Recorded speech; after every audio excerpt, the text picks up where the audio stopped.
বিশেষভাবে অনুরোধ জানাবো।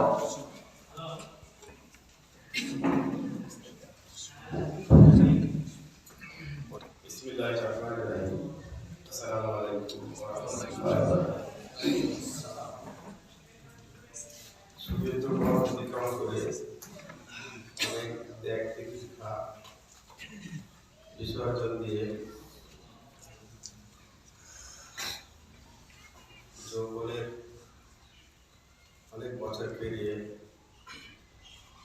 ছোট্ট পরিসরে আমরা দেশটির কিতাব পরিবেশন করতে পারবে ছোট্ট একটা আয়োজন করতে পেরে আমি সবাইকে এবং আয়োজক গোষ্ঠীকে এবং আমার প্রধান অতিথি বিশেষ অতিথি এবং আমার মঞ্চে উপস্থিত সকল দেশটির কিতাব পরিবেশন করার সদস্যদেরকে আন্তরিক শুভেচ্ছা জানাচ্ছি। আসসালামু আলাইকুম।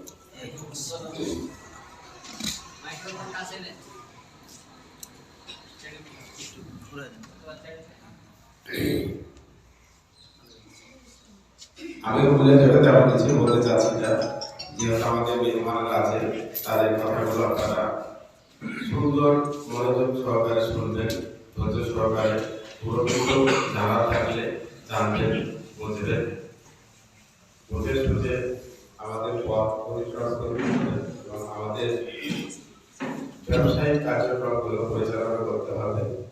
কিভাবে আমরা ব্যবসা পরিচালনা করতে পারি, কিভাবে আমাদের জীবন উন্নতশীলতায় পৌঁছাতে পারি, কি করে আমরা সমাজকে বেকার মুক্ত করতে পারি, কি করে আমাদের ভবিষ্যৎ প্রজন্মকে শান্তি সুখময় একটা ছোট্ট সুন্দর পৃথিবী উপহার দিতে পারি, সে লক্ষ্য আশা করে আমাদের আজকে এই ছোট্ট পরিসরের আজকে একটা আলোচনা সভা আহ্বান করা হয়েছে।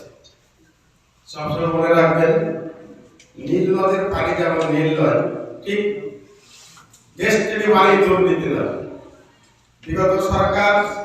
বিগত দেশের স্বৈরাচারী সরকার সবাই এই দেশটিকে দুর্নীতি করার জন্য, প্রমাণ করার জন্য আপ্রাণ চেষ্টা চালিয়ে ব্যর্থ হয়েছে বারবার।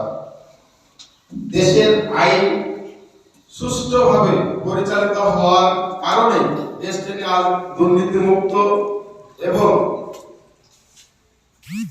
যে টাকা অর্থ পাচারের গল্প গুজব ছড়িয়েছিল তা সম্পূর্ণ মিথ্যা এবং ভিত্তিহীনভাবে প্রমাণিত হয়। আমাদের দেশটির কর্ণধার চেয়ারম্যান হুসেইন মোহাম্মদ স্যার এবং ডক্টর রফিকুল আমিনকে সসম্মানে আদালত মুক্তি দিয়েছেন। এই কারণে আল্লাহ তাআলার শুকর, লাখো কোটি শুকরিয়া জানাই সবাই আলহামদুলিল্লাহ। আপনারা মনোযোগ সহকারে আমাদের মেহমানদের কথাগুলো মনোযোগ করে শুনে এই বলে আমার বক্তব্য শেষ করছি। আসসালামু আলাইকুম।